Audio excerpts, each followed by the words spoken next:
Hello everyone, আজকে কথা বলবো ইসিএ এর ব্যাপারে এবং টাইপস অফ ইসিএ যেগুলি আপনার university acceptance plus visa approval boost করে দেয়।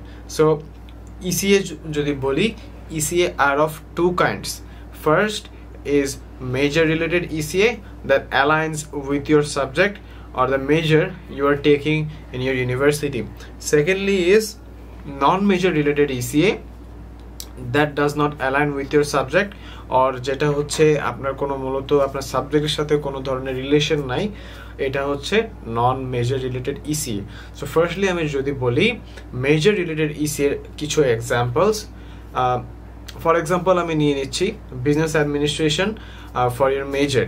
সো বিজনেস অ্যাডমিনিস্ট্রেশন যদি আপনি নিয়ে পড়তে চান, সো একটা ইসিএ হতে পারে for business administration is any sort of start up.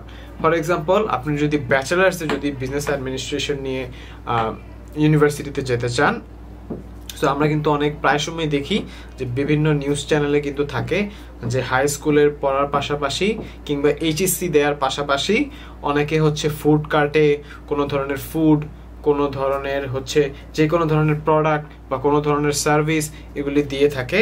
So that is one type of ECA you can do or you can have for your university acceptance to apply for bachelor's degree or master's degree or whatever degree you want to apply, but for business administration.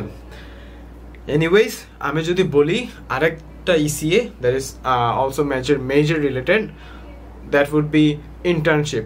Internship কিন্তু হচ্ছে যে কোনো মেজরের জন্য হতে পারে, কারণ most of the subjects or majors also have internships. যেমন বিজনেসের জন্য যদি বলি, বিজনেসের জন্য কিন্তু ইন্টার্নশিপ করা লাগে after 4 years of your bachelor's degree to complete the bachelor's degree আর কি, মূলত যেটা হচ্ছে ম্যান্ডেটরি না কম্পালসরি জানি, যে 4 বছর হচ্ছে পড়াশোনার পর আপনার 3 মাসটা 4 মাসের জন্য জানি একটা ইন্টার্নশিপ করতে হয় for business administration degree to complete or to get the degree you are doing আর কি finally. Anyways, so apart from business administration, if you apply for nursing কিংবা বায়োটেকনোলজি কিংবা বায়োলজিক্যাল ইঞ্জিনিয়ারিং, প্রত্যেকটা মেজরই কিন্তু, নট প্রত্যেকটা বাট ম্যাক্সিমাম মেজরের requires completion of internship. So আপনি যদি ইন্টার্নশিপ কোনো জায়গায় যদি আগে থেকেও করেন, so that would be something beneficial for your overall profile, কারণ আপনি আগে থেকেই একটি হিস্ট্রি কিংবা এক্সপিরিয়েন্স আপনি আপনার রেজিউমে কিংবা সিভির মধ্যে অ্যাড করছেন। নট অনলি দ্যাট, আপনি কিন্তু আপনার এই এক্সপিরিয়েন্সটা লিঙ্কডইনের মধ্যেও কিন্তু তুলে ধরতে পারবেন, কারণ হচ্ছে মেইনলি আপনি যখন ইউনিভার্সিটি অ্যাকসেপ্টেন্স কিংবা ইউনিভার্সিটিতে অ্যাপ্লিকেশন করেন, তখন কিন্তু ইউনিভার্সিটি আপনার overall social media plus LinkedIn দেখেও কিন্তু আপনাকে অ্যাকসেপ্টেন্স দিয়ে থাকে, plus scholarship. So this also বুস্টস your chances of getting a huge amount of scholarship, যেটা আমি পেয়েছিলাম by giving my social media and my LinkedIn। কারণ আমি যে ইউনিভার্সিটিতে অ্যাপ্লাই করেছিলাম, ওই ইউনিভার্সিটিতে আমার যাওয়ার আগেই কিংবা অ্যাকসেপ্টেন্স পাওয়ার আগেই আমার অনেক অ্যালামনাই প্লাস হচ্ছে ফ্যাকাল্টি স্টাফস প্লাস অ্যাডমিশন কাউন্সিলরদের সাথে আগে থেকে পরিচয় হয়ে গিয়েছিল। সো আমি বলবো that was one of the advantage that I got during my university application. So for the more tips, make sure to subscribe the channel and turn on the bell icon. So arekta ECA kintu hote pare je selling any kind of notes for any subjects or doing assignments আর কি মূলত। So যারা masters কিংবা PhD candidates আছেন, তারা কিন্তু এই জিনিসটা খুবই ভালো মতো বুঝবেন, কিংবা এর নিচেও যারা আছেন ব্যাচেলার্স কিংবা হাই স্কুলের স্টুডেন্ট, তারাও কিন্তু খুবই ভালো মতো বুঝবেন। যে আমি যদি ইউনিভার্সিটি লাইফ থেকে বলি, মানে নট আমার একজন স্যার ছিল, তার কাছ থেকে আমি শুনেছি এই কাহিনীটা, যে উনি হচ্ছে অনেকের অ্যাসাইনমেন্ট করে দিত প্লাস নোটসও সেল করতো, যেটা দেখে ওনার প্রফিটও হতো, প্লাস যেহেতু উনি বিজনেস অ্যাডমিনিস্ট্রেশন নিয়ে পড়ছে,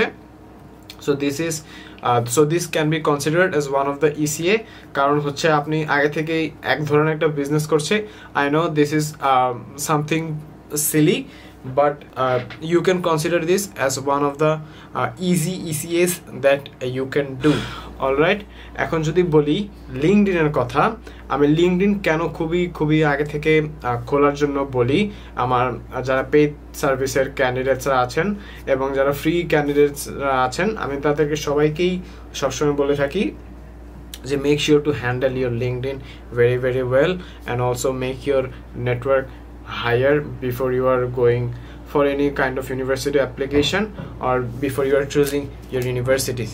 কারণ আপনার লিঙ্কডইনে যদি আপনার অনেক আগে থেকে রেজিউমে দিয়ে থাকেন, নট নেসেসারিলি যে আপনার রেজিউমে খুবই বড় হতে হবে কিংবা অনেক পেজের হতে পারে, that is not necessary, but it is necessary that you should make resume আর সিভি যেটা শো করে যে আপনি অনেক আগে থেকে ওয়েল প্রিপেয়ার্ড ফর ইউনিভার্সিটি আর application and also your future. Alright, এখন যদি আমি বলি নন মেজর রিলেটেড ইসি এর ব্যাপারে, there are plenty of types of non-major related ECA. So firstly আমি যদি বলি athletic কিংবা athleticism, so that would be যে আপনি কোনো ধরনের খেলাধুলায় পারদর্শী, for example hockey, badminton, football আর ক্রিকেট এটসেট্রা এটসেট্রা।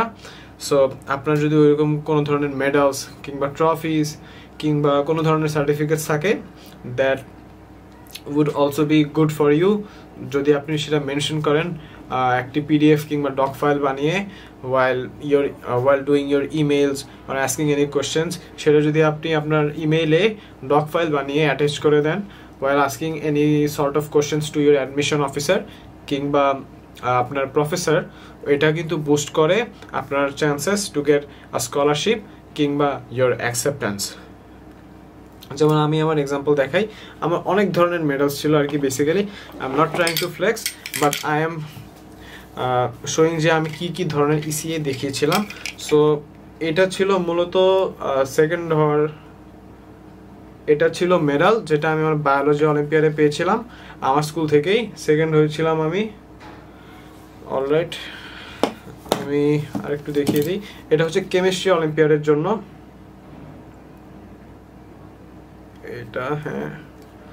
এটা হচ্ছে কেমিস্ট্রি অলিম্পিয়াডের জন্য। আর এটা ছিল স্পোর্টসের, বেসিক্যালি এটা ছিল স্পোর্টসের, এটাও আমার স্কুল থেকেই। নট অনলি দ্যাট, আমি আরও কিছু মেনশন করেছিলাম যেটা আমি আমার পিছিয়ে রেখেছি। এটা হচ্ছে আমি দেখিয়ে দিই কাছে এনে। সো এটা হচ্ছে অনেক আগের, এটা আমি বাধাই করে রেখেছিলাম গ্লাসের মাধ্যমে, গ্লাসের ভিতরে আর কি। অলদো আমি এটা বাইরে রাখতে চেয়েছিলাম, যেগুলো আমি ওগুলোর মতো যেগুলো আমি আগেই দেখিয়ে দিয়েছি, মানে অলিম্পিয়াডসগুলোয়। সো এটা আর কি হচ্ছে অ্যাথলেটিক না, অ্যাথলেটিক হচ্ছে যেগুলো আমি যে পিছন থেকে দেখালাম, ওইটা হচ্ছে আমি স্কেটিংয়ে একবার হচ্ছে ফার্স্ট হয়েছিলাম আর একবার হচ্ছে সেকেন্ড হয়েছিলাম।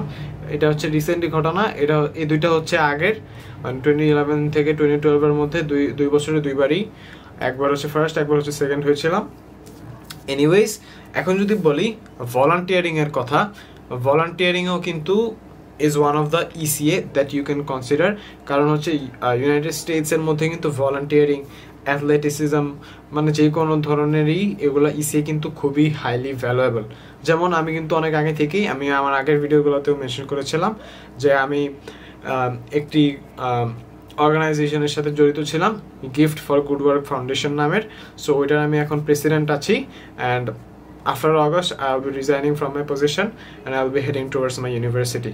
So এই যে এটার হচ্ছে ওই জার্সিটাই, এটার হচ্ছে ওই জার্সি ইসের ওই অর্গানাইজেশনের। সো এটাই যে you can join any sort of organization for voluntary work such as food donation, fundraising, etc. Basically, another example of non-major related ECA can be blood donation. So blood donate, অনেকে প্রত্যেক বছর blood donate করে, আমিও প্রত্যেক বছর blood donate করতাম।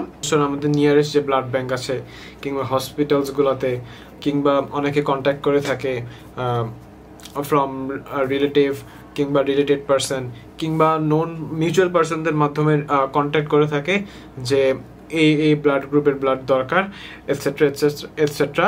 So আপনি ওইভাবে কিন্তু ব্লাড ডোনেশনও করতে পারেন। সো ব্লাড ডোনেশনও কিন্তু একটা ইসি এর মতো কনসিডার করা যেতে পারে। So non major related ECs are of many types. আমি যদি সিলি পার্টগুলোতে যাই, নন মেজর রিলেটেডগুলোয়, সো সিলি পার্টের মধ্যে হচ্ছে ফ্যামিলি সাপোর্ট কিংবা helping families in any sort of ways. যেমন অনেকে, আমি যখন কমন অ্যাপ ফিল আপ করছিলাম তখন কিন্তু ইসি এর মধ্যে এরকমও ছিল যে বাসার কাজ করা, washing your dishes, helping your mother কিংবা helping your father in any way, মানে যে কোনোভাবে আপনি আপনার ফ্যামিলি কিংবা ভাই বোনদের যেভাবে হেল্প করছেন। যেমন আমি আমার ভাইকে কিন্তু পড়াতাম, সো ওইটাও কিন্তু এক ধরনের ইসিএ ছিল আমার জন্য। I know it is very silly, but the people of United States consider this as one of the ECAs. All right, so gaming R swimming, driving, এগুলোও কিন্তু ইসিএ হতে পারে। তবে গেমিং এর মধ্যে ওইরকম গেমিং কিন্তু না যে পাবজি মোবাইল কিংবা ফ্রি ফায়ার। মোবাইল গেমিং কিন্তু ওইরকম একটা রিনাউন্ড না ইউএসএতে। সো যেমন পিসি গেমিংগুলি আছে, competitive, Fortnite, apex legends etcetera etcetera, এরকম যেগুলো পিসি গেমিং আছে, পিসি গেম যেগুলো, ওগুলো কিন্তু ইউএসএতে প্রত্যেকটা ইউনিভার্সিটিতে গেমিং জন্য ক্লাব থাকে, প্লাস টুর্নামেন্টও হয়। সো এই ধরনের গেমিংগুলি কিন্তু খুবই ভ্যালুয়েবল। প্লাস আপনি যদি এপেক্স লেজেন্ডস কিংবা যেগুলো কম্পিটিটিভ পিসি গেমসগুলি আছে ওগুলো থেকে যদি কম্পিটিশন জিতেন, সো ওগুলোও কিন্তু আপনার চান্সেস বাড়িয়ে দেয় to get scholarship and also your university acceptance. সুইমিংও আমি যদিও মেনশন করেছি আগে, সুইমিংয়েও কিন্তু অনেক কম্পিটিশন থাকে ইউনিভার্সিটিসে। মানে ওই যে অলিম্পিক্সের মতো কয়েকটা থাকে না, যে ম্যারাথন রেস কিংবা হচ্ছে সুইমিং, মানে অনেক, আমি ওগুলো আসলে নাম জানি না। সো সুইমিং আমি ধরেছি আর কি বেসিক্যালি, কারণ swimming is also one of the extra curricular activities. And also driving, bike riding, এগুলোও কিন্তু এক ধরনের ইসিএ হয় ইউনাইটেড স্টেটসে, কারণ ড্রাইভিং কিন্তু অনেকে হার্ড মনে করে ইউএসএতে। সো আমরা যেহেতু অনেকেই ড্রাইভিং করতে পারি আমাদের দেশে, so driving the people of United States consider driving as one of the valuable ECAs. So আমি যদি কোনো ECAs that are related to your major and also that are not related to your major আমি mention করিনি, make sure to comment and also like this video. I hope this video helps and I'll see you in the next one. Hope I make it out of here.